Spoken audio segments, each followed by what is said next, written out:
새가족 여러분 안녕하십니까? 충현교회 새가족위원회를 지도하고 있는 주영진 목사입니다.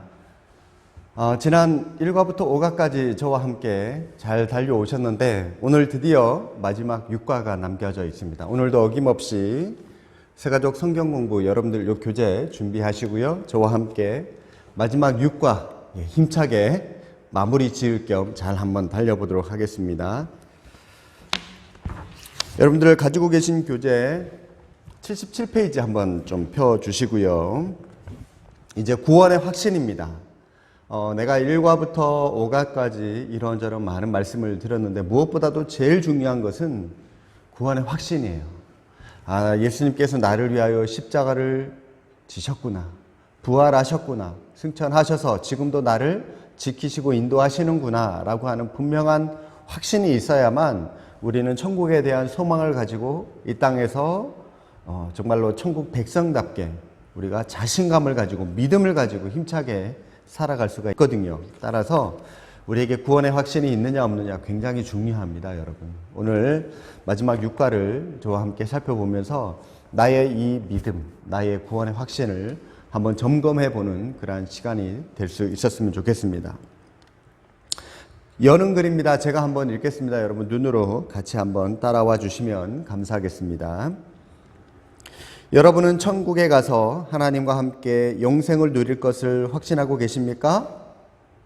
쉽게 말해서 구원의 확신이 있습니까? 라고 묻고 있는 겁니다. 네 라고 여러분들 대답하셔야 됩니다. 아니요? 아직 잘 모르겠는데요? 그러면은 골치 아파요.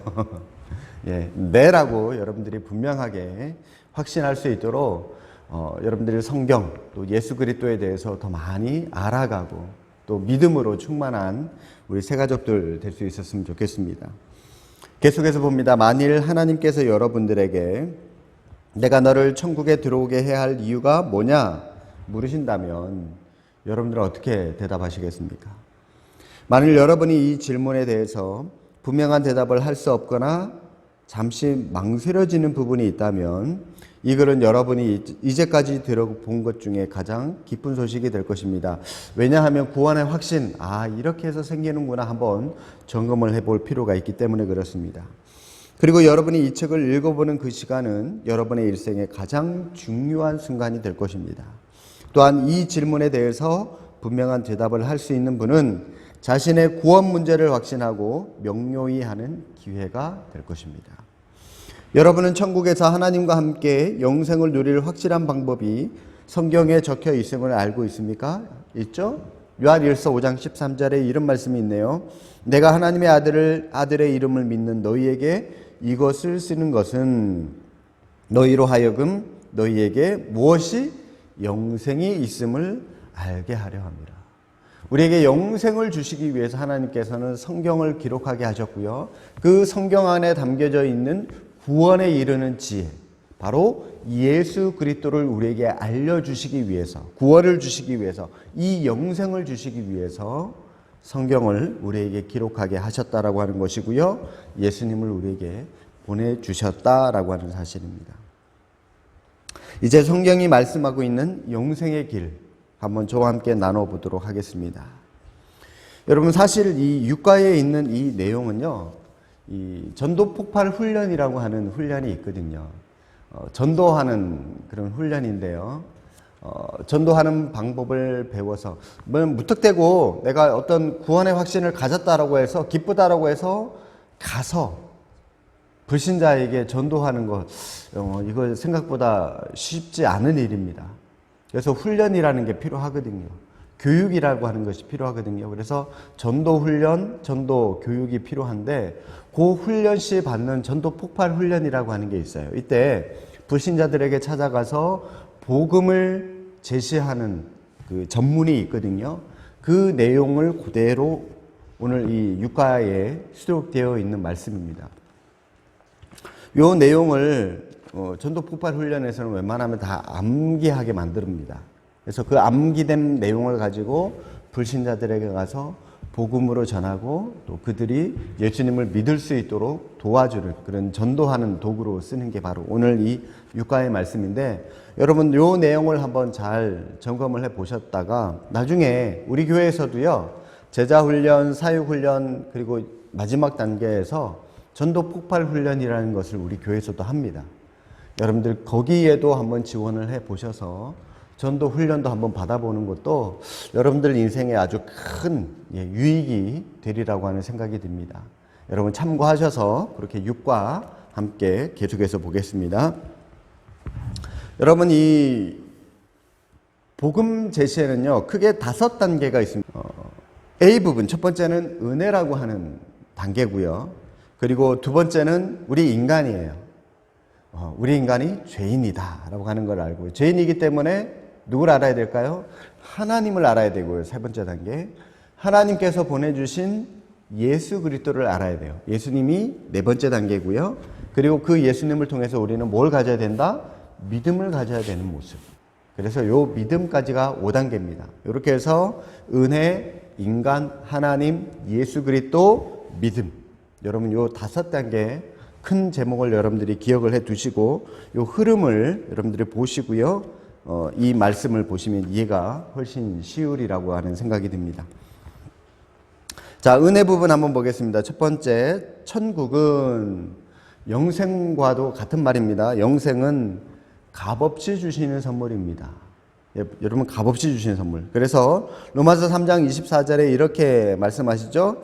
그리스도 예수 안에 있는 속량으로 말미암아, 속량으로 대신해서 우리에게 값을 지불하셨다라고 하는 뜻입니다. 하나님의 무엇으로요? 은혜로 값없이 의롭다 하심을 얻은 자 되었느니라. 우리는 예수 그리스도의 속량으로 말미암아 하나님의 은혜로 값없이 의롭다 하심을. 그래서 이 영생, 천국은요, 우리에게 값없이 주어지는 겁니다. 78페이지로 넘기셔서 2번입니다. 천국은요, 돈, 공로, 자격, 선행으로 얻어지게 될까요? 아닙니다. 그것들로 얻어지는 것이 아닙니다. 돈이 아무리 많아도요, 천국을 살 수 없어요. 우리가 이 사회에 아주 크게 공헌하고 큰 이바지를 했다 할지라도요, 그 공로 때문에 우리가 천국 갈 수 있는 거 아닙니다. 어떤 자격도 주어지는 거 아니에요. 저 역시도 목사라고 해서요, 자동적으로 천국으로 간다? 아닙니다. 아닙니다. 여러분, 이처럼 어떤 자격이나 선을 많이 베풀면 가는 거 아니라고 했습니다, 여러분. 우리의 가지고 있는 어떤 인간의 어떤 의 때문에 가는 것이 아니라 우리는 누구 때문에? 예수 그리스도, 하나님의 은혜로 인한, 그래서 값없이 주어지는 것이 천국이고 영생이다라고 하는 겁니다. 에베소서 2장에도 이렇게 말씀하세요.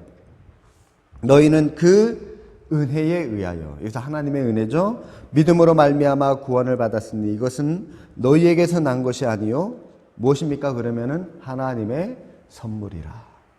하나님께서 우리에게 그냥 값없이 주시는 선물입니다. 누가 여러분 선물을 돈을 주고 삽니까? 그냥 주니까 받는 게 그게 선물이죠. 공짜로. 그죠? 이처럼 하나님의 은혜로, 하나님의 선물의 모습으로 우리에게 주어지는 것이 영생과 천국입니다. 여러분 사실 우리가 살아가면서 우리의 생명과 관계된 것들 중에 대부분의 중요한 것들은 다 하나님께 선물로 받은 것들입니다.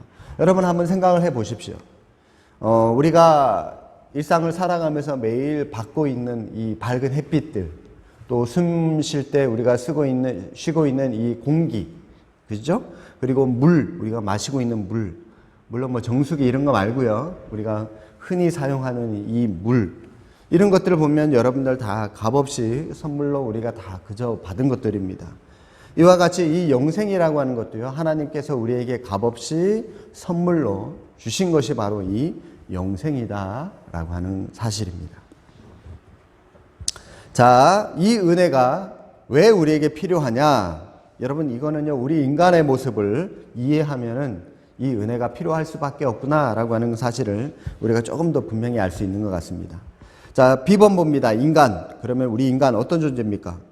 여러분 저와 함께 이과에서 예수 그리스도에 대해서 나눌 때 다리에와 여러분 기억나시나요? 예, 우리 하나님의 영역으로 가지 못하고 인간의 영역에 있었을 때에 하나님께서 우리 인간을 뭐라고 판단하셨냐면은 여러분 한번 보십시오. 1번. 인간은 뭐다? 죄인이다. 우리 모든 인간은 다 죄인입니다. 로마서 3장 23절의 말씀에 근거해서 그렇다라고 말씀을 드렸죠. 모든 사람이 뭐를 범했다고요? 죄를 범했습니다. 모든 사람이 다 죄를 지었기 때문에 모든 사람은 다 죄인일 수밖에 없다라고 하는 것이죠. 여러분, 이 죄에 대해서 성경은 이렇게 정의를 합니다. 세 가지가 있는데요. 첫 번째, 강도나 살인, 그리고 도적질, 간음 이런 모습처럼 우리가 하지 말아야 할 것을 하는 것도 죄라고 얘기를 하고 있고요. 또 두 번째, 부모 공경이라든지 이웃 사랑이라든지 이런 것들은 우리가 마땅히 해야 되겠죠. 해야 하는 것을 하지 않는 것도 죄입니다. 이해가 되시죠? 그리고 마지막 세 번째, 교만이나 정욕이나 미움이나 다툼이나 시기나 질투나 이처럼 나쁜 마음이나 나쁜 생각을 가지고 있는 것도 죄고요. 그러나 무엇보다도 성경은 하나님을 하나님으로 인정하지 않고 믿지 않는 것이 가장 큰 죄인이다라고 했습니다. 여러분 기억나십니까? 죄라고 하는 것은 하말티아, 헬라어로 하말티아라고 하는데요. 관역에서 벗어나다라고 하는 뜻을 가지고 있다라고 했습니다. 하나님은 우리 각자의 인생에 맞게 하나님의 그 관역, 인생의 목표, 비전에 맞게 우리 인생을 다 설정을 해 놓으셨는데 그래서 우리가 하나님의 뜻대로 슝 날아가서 그 관역에 딱 꽂혀야 되는데 근데 자꾸 우리는 하나님의 뜻이 아니라 내 뜻대로, 내 의지대로 관역을 벗어나려고 그래요. 관역을 자꾸 다른 데로 우리는 썰려고 그럽니다. 이게 바로 관역에서 벗어난 모습. 하나님의 뜻이 아닌 내 뜻대로 살아가려고 하는 모습. 이것이 바로 죄다라고 말씀을 드렸습니다. 이러한 모습이 바로 우리 인간의 죄인의 모습이다라고 할 수가 있는 것이죠. 그래서 2번, 인간은 스스로 자신을 구원할 수 없습니다. 로마서 6장 23절 말씀하시죠. 죄의 삭은 따라서 이 죄로 인한 결과는 뭐다? 사망이다라고 성경은 우리에게 분명히 말씀하고 있습니다. 79페이지 3번입니다. 하나님 앞에서 의롭다 여김을 받을 사람이 하나도 없죠. 예. 로마서 3장 기록된 바 의인은 하나도 없어요. 왜요? 3장 23절에 말씀했잖아요. 모든 사람이 다 죄를 지었다. 죄인이다. 따라서 의인은 있다 없다? 다 죄인인데 의인이 있을 수가 없죠. 의인은 하나도 없다라고 로마서 3장 10절에 분명히 말씀합니다. 깨닫는 자도 없고 하나님을 찾는 자도 없고 다 치우쳐 함께 무익하게 되고 선을 행하는 자도 없나니 하나도 없다. 모든 인류가 다 죄인이다라고 말씀을 하고 있습니다. 성경은 죄의 결과가 바로 이처럼 사망이라고 말씀하시면서 그 후에 심판이 있다. 여러분 기억나시죠? 인간의 영역에 있으면 죄인 그리고 사망 그리고 죽으면 그걸로 끝이냐? 아니에요. 히브리서 9장 27절 말씀하시죠? 한 번 죽는 것은 사람에게 정하신 것이고 그 후에는 심판이 있게 된다. 그래서 세 번째 단계로 심판을 받게 되고요. 우리는 그 심판을 받게 되면은 죄인이기 때문에 죄를 가지고 있는 죄인이기 때문에 심판을 통해서 우리는 어디에 가게 된다? 지옥에 가게 된다. 라고 말씀을 드렸습니다. 여러분들 그 79페이지 밑에 있는 범죄의 결과 원인 여러분 한번 시간 나실 때 읽어보시고요. 한번 생각을 해보십시오. 제가 이 죄의 정의에 대해서 네 가지를 말씀을 드렸죠. 하지 말아야 할 것을 하는 것도 죄다. 또 해야 할 것을 하지 않는 것도 죄고 또 나쁜 마음, 나쁜 생각을 하는 것도 죄고 또 하나님을 하나님으로 믿지 않고 인정하지 않는 것도 죄다. 자, 여러분 이런 기준으로 볼 때 여러분들 하루에 죄를 몇 번씩 짓고 있나요? 한 번요? 한 번이면은 그래도 여러분 한 번이라고 치더라도요 1년이면요 365번을 죄를 짓습니다. 그것도 어마어마하게 크죠. 저 같은 경우에는 하루에도 뭐 한 수십 번 이런 기준으로 본다면 죄를 짓고 살아가는 것 같습니다. 부모님도 못해요. 저는 지금 저희 부모님하고 저하고 이렇게 멀리 떨어져서 전화통화도 가끔 하고요. 제대로 돌봐주지도 못하기 때문에 부모 공경도 제대로 못하고 있고요. 뭐 제 안에 또 이 교만이라든지 정욕, 미움, 탐심 이런 것들, 시기 이런 것들은 얼마나 많은지 몰라요. 목사인 저도 이런 것들 많이 가지고 있는 것 같거든요. 물론 저는 그런데 여러분들은 어떤가요? 이처럼 여러분 우리가 알게 모르게 정말로 하나님 앞에 사람 앞에 정말로 굉장히 많은 죄를 짓고 살아가는 죄인이구나 라고 하는 사실을 우리가 볼 수가 있는 거죠. 이런 죄인이기 때문에 우리의 이 죄 문제를 우리 인간 스스로가 해결할 수 없기 때문에 우리는 누구를 의지해야 됩니까? 하나님을 의지할 수밖에 없는 겁니다. 하나님. 자, 여러분들 한번 보십시오. 하나님 1번 한번 봅니다. 하나님은 자비로우셔서 우리를 벌하시기는 것을 원하지 않습니다. 요한일서 4장 8절에 말씀하시죠. 하나님은 뭐다? 사랑이시다. 하나님하고요, 우리 사랑하고는요, 동등한 관계입니다. 하나님이 곧 사랑이세요. 예레미야 31장에도 말씀하십니다. 내가 영원한 사랑으로 너를 사랑하기에 인자함으로 너를 이끌었다 하였노라. 그런데요, 문제는요, 2번. 하나님은 공의로우셔서 우리의 죄를 반드시 벌하셔야만 합니다. 출애굽기 4장에 말씀하시죠. 벌을 면제하지는 아니하고 우리의 죄를 반드시 보응하신다라고 말씀하고 있습니다. 하나님은요, 자비의 하나님이세요. 사랑의 하나님이세요. 그래서 우리를 사랑하기를 원하셔요. 근데 불행하게도 우리 하나님은 공의의 하나님이세요. 우리를 사랑하시지만 우리 안에 있는 이 죄는요, 털끝만큼도 용서하고 싶지를 않으세요. 털끝만큼도 그 죄를 가지기를 원하시지 않으세요. 그래서 이 죄 문제를 해결하시는 공의의 하나님, 여러분, 그런 하나님의 모습이 우리 하나님의 모습입니다. 옛날에 전쟁 중에 이 러시아 제국에 부족한 식량을 훔치는 사건들이 종종 발생을 했다고 합니다. 화가 난 지휘관인 이 가르시아라고 하는 장군이 있었는데 이 장군이 선포를 했어요. 누구든지 식량을 훔치다가 잡힌 사람, 그 사람에게는 끔찍한 채찍질을 내가 가하겠다라고 그렇게 선언을 했어요.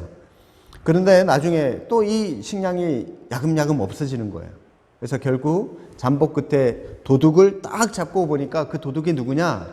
다른 사람이 아니라 자신의 어머니였던 겁니다. 장군은 원칙대로 하려고 하니까 사랑하는 어머니에게 채찍질을 가하려고 하니까 이 늙은 어머니가 채찍질을 맞다가 돌아가실 것 같고 또 원칙을 무시하고 그냥 넘어가자고 하니 군사들의 사기가 서지 않을 것 같고 그러니까 이 장군이 어떻게 했을까요? 결국 지휘관은 자기가 만든 원칙 앞에 그 어머니를 처벌해야 하는 그날에 부하들에게 이렇게 명령합니다. 어머니 대신 나에게 채찍질을 가해라.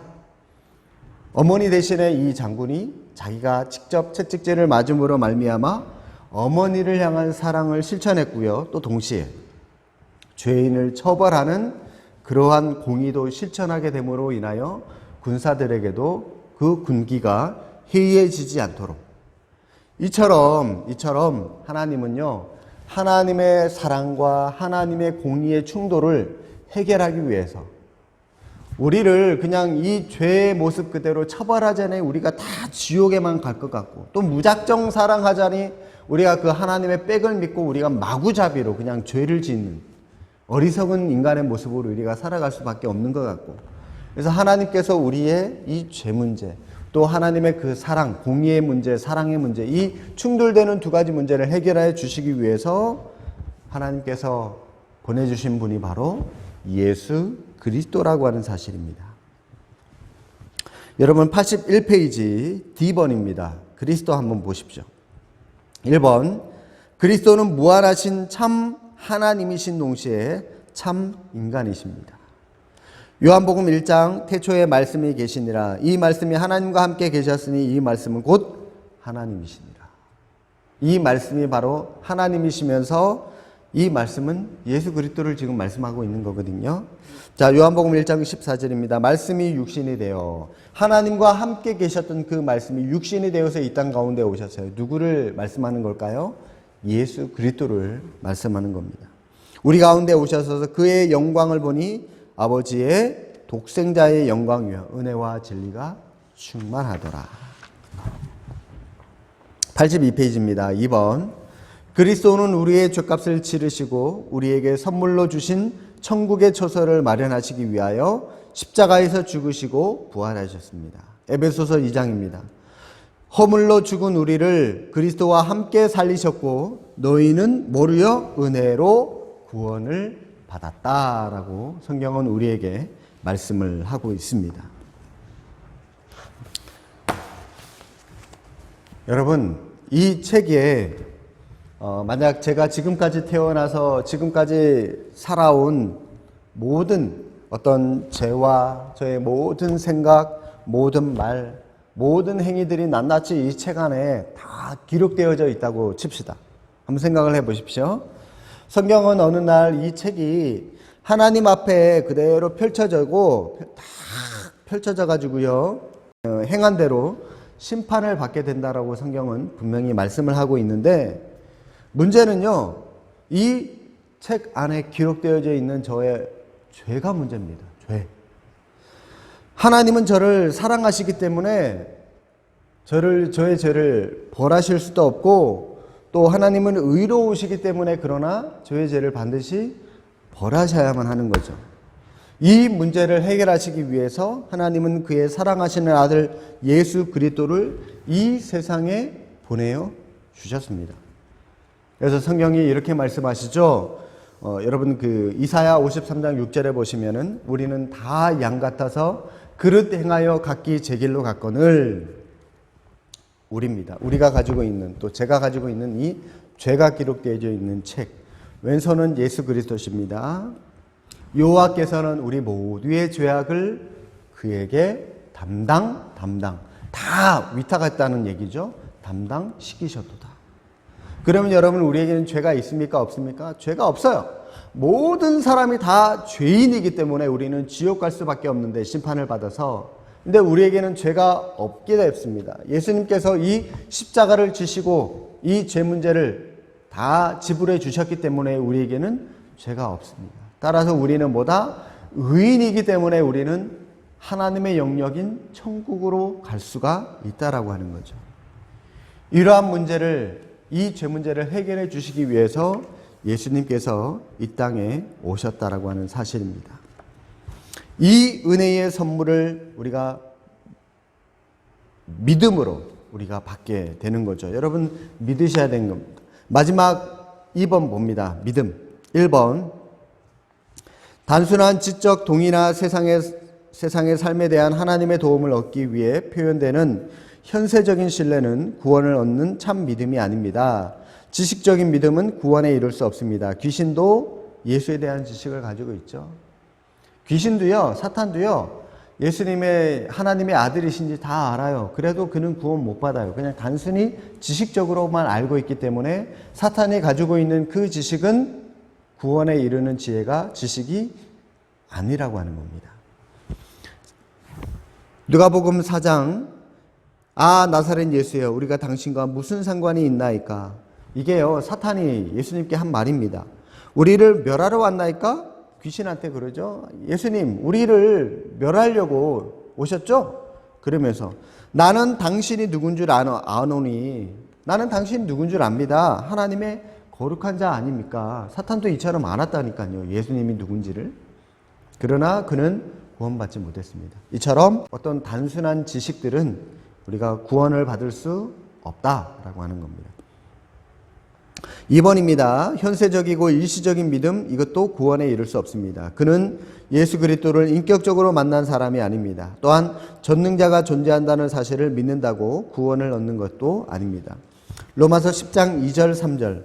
내가 증언하노니 그들이 하나님께 열심히 있으나 올바른 지식을 따른 것이 아니라 하나님의 뭐는 모르고 의는 모르고 자기의 의를 세우려고 힘써 하나님의 의에 복종하지 아니하였느니라. 복종하지 아니하였느니라. 여러분, 그 83페이지 보시면요, 영생을 주지 못하는 믿음에서 지식적인 동의, 일시적인 믿음에 대해서 설명을 해놨는데요. 한번 여러분들 읽어보시면 되겠습니다. 제가 이 뒤에 가서 3번 먼저 보고 설명을 드리도록 하겠습니다. 84페이지 3번입니다. 구원 얻는 참 믿음은 우리를 구원하기 위해 오신 예수 그리스도만을 신뢰하는 것입니다. 요한복음 1장 12절 영접하는 자 곧 그 이름을 믿는 자들에게는 뭐다? 하나님의 자녀가 되는 권세를 주셨다. 여러분, 구원받는 믿음이 무엇인지 제가 앉아있는 이 의자를 놓고 여러분 한번 생각을 해보시기를 바랍니다.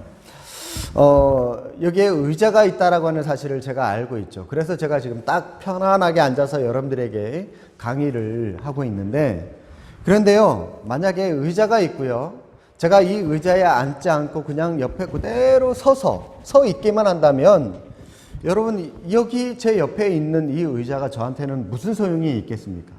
아무런 소용이 없죠. 송구한 말씀이지만, 여러분, 이 의자를 예수님이라고 한번 가정을 해봅시다. 의자가 편안하게 해줄 것을 알면서도 제가 이 의자에 앉아있지 않고 옆에 서 있기만 하는 것과 마찬가지로 예수 그리스도가 구원자라고 하는 사실을 머리로만 알고 예수 그리스도를 우리가 신뢰하지 않는다면 그 믿음은 단순히 지식적인 동의에 불과하므로 우리 자신을 구원할 수 있는 믿음이 아니라고 하는 것입니다. 또한 예수 그리스도를 건강 문제, 직장 문제, 재정 문제, 자녀 문제, 이러한 일시적이고 현세적인 문제들만 해결할 뿐으로 알고 우리가 각종 문제들은 다 예수님께 기도하면서 부탁을 드리면서도 자신은 여전히 의자 옆에 그냥 서 있기만 한다면, 예수 그리스도를 신뢰하지 않는다면 그 믿음은 일시적이고 현세적인 문제만을 해결하라고 하는 믿음이기 때문에 우리 자신을 구원하는 믿음이 아니라고 하는 겁니다. 성경이 가르치고 있는 구원은, 그 참 믿음은 자신의 모든 문제를 우리가 다 끌어안고 의자에 앉아야 돼요. 그죠? 나만 앉는 것이 아니라 내가 안고 있는 나의 짐, 어떤 고민들, 이것까지도 다 끌어안고 이 의자에 딱 앉아 있는 모습, 이게요 바로 예수 그리스도를 전폭적으로 신뢰하고 믿는 믿음이라고 하는 거죠. 이게 바로 구원에 이르는 참 믿음이다라고 할 수가 있는 것입니다. 여러분, 이렇듯 우리의 모든 문제를 아는 채로 우리 자신을 예수 그리스도에게 맡겼습니다. 여러분, 그렇게 맡기셨죠? 예, 아멘 하셔야 됩니다. 자, 비로소 우리는 영생을 이렇게 맡겨야만 선물로 받게 되는 겁니다. 자, 이렇게 하셔서 영생이라고 하는 선물을 우리가 믿음으로 받게 되면은, 자, 영생을 선물로 받게 되기를 원한다면 여러분, 우리 84페이지 아랫부분에 있는 그 분홍색인가요? 예. 이 빨간 부분으로 되어 있는 헌신이 우리에게 필요합니다. 5가지인데요. 한번 볼까요? 신뢰의 대상을 옮기십시오. 나 자신을 믿고 나 자신을 의지하고 내 주먹만을 믿고 살아왔던 이 신뢰의 대상을 누구에게로? 예수 그리스도에게로. 십자가, 하나님의 은혜로 우리가 이 신뢰의 대상을 바꿔야 됩니다. 옮기셔야 됩니다. 두 번째, 부활하여 살아계신 예수 그리스도를 구원자로, 구세주로 그렇게 우리가 영접하셔야 됩니다. 믿어야 됩니다. 그리고 세 번째, 그리스도를 구주로 영접하십시오. 그리고 그리스도를 주님으로 영접하십시오. 내 인생의 주인님으로. 그래서 성경에 기록되어져 있는 하나님의 뜻, 주인의 뜻을 우리가 알고 그 뜻대로 순종해야만 우리는 참된 예수 그리스도를 주인으로 섬기는 모습으로 살아갈 수 있는 거거든요. 그리고 마지막으로 회개하십시오. 지금까지 내 고집대로, 내 생각대로 살아왔던, 내 뜻대로 살아가려고 했던 나의 어리석은 모습을 회개하시고 이제는 주님 뜻대로 살아가겠습니다 라고 고백하는 모습, 이게 바로 회개입니다. 이러한 모습으로 주님 앞에 나아갈 수 있기를 바랍니다. 자, 이렇게 우리가 하나님의 백성, 천국 백성이 되면 여러분 어떤 것들이 바뀌게 되죠? 85페이지 여러분 중간 부분 한번 보십시오. 우리가 사망에서 생명으로 바뀌어지게 되고요. 믿음으로 우리가 이 땅을 살아가게 됩니다. 그리고요, 우리는 새로운 피조물이 돼요. 그리스도 안에서 새로운 피조물이 된 우리들은 계속 자라가야 됩니다.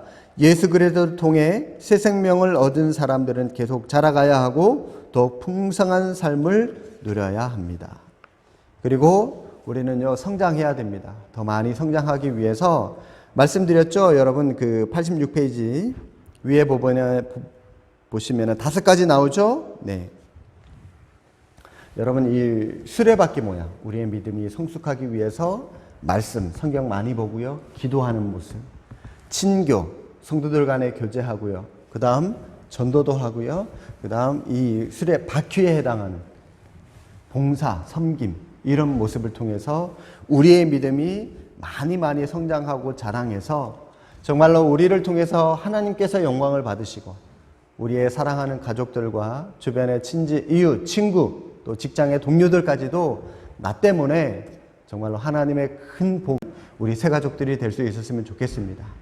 자, 이 과정 후에 우리 충현교회 안에도요, 많은 교육과 훈련 프로그램들이 있습니다. 여러분들이 더 많은 훈련과 교육 프로그램들에 지원을 하셔서 훈련 많이 받으셔야 됩니다. 여러분, 우리가 든든한 그리스도의 군사가 되어서 정말로 많은 사람들에게 유익을 줄 수 있는 우리 새가족, 우리 성도님들이 될 수 있었으면 좋겠습니다.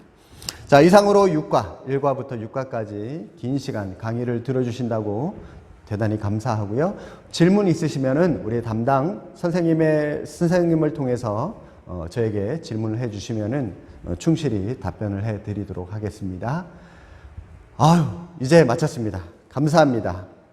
제가 마무리 기도하고요, 마치도록 하겠습니다. 사랑의 하나님 아버지, 우리 새가족 귀한 성도님들 1과부터 6과까지 이렇게 잘 달려올 수 있도록 인도하여 주심을 감사합니다. 우리 새가족들 하나님의 말씀을 듣고 머리로만 기억하는 것이 아니라 마음으로 믿고 그 믿음으로 정말로 영생의 천국의 구원에 이르는 믿음의 삶을 살아갈 수 있도록 우리 지금 축복하시고 인도하여 주시옵소서. 우리 새가족들 이후로도 정말로 우리 교회 안에 있는 교육과 훈련 프로그램을 통하여 더 많이 하나님에 대해서 알아가고 예수 그리스도에 대해서 믿음으로 충만할 뿐만이 아니라 정말로 하나님 앞에 신전자로 더 많이 서 나갈 수 있도록 우리 주님 축복하시고 인도하여 주시옵소서. 그로 말미암아 하나님께 영광이 되며 더 많은 사람들에게 큰 유익이 되는 그리스도의 복음의 도구로 쓰임 받을 수 있도록 우리 모든 성도님의 삶을 축복하시고 인도하여 주옵소서. 예수님의 이름으로 기도하옵나이다. 아멘. 감사합니다.